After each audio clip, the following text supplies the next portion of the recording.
Hello J viewers! Welcome here in my channel. This is J Villaluna, your friendly Pinay. In today's video, i-share ko po sa inyo kung paano magsalita ng Cantonese. Kasi meron po tayong natanggap na comment.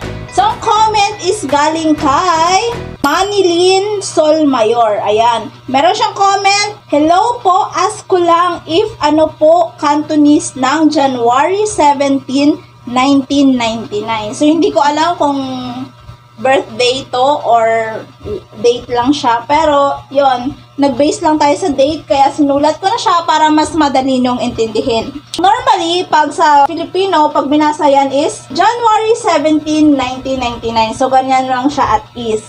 So, guys, again, disclaimer, I'm not a teacher. So, nagtuturo lang po ako based sa aking experience nung nasa Hong Kong pa ako. Kaya, natulong lang tayo sa ating mga subscriber, okay?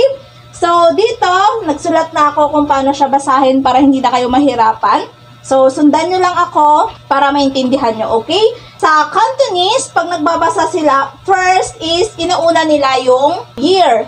Tapos, next nila yung month, and then yung day. Ayan, so yung day yung pinapahuli nila. So, pag binasa mo siya is, Yat Chin Kao Pak Kao Sap Kao Lin. Yat Yut, Yat Sap Chat Ho. So, ibig sabihin, itong Yatsin, Kaupak, Kausap, Kau, ito po yung years, 1999. Tapos, yung Lin, ito yung nagre-represent na year siya. Tapos, yung Yut naman is yun yung nagre-represent na month. And then, yung Ho is yun yung nagre-represent ng day, which is 17. So, ang month natin is Yut. So, Yat Yut, it means January. Yat Sap Chat, ibig sabihin 17.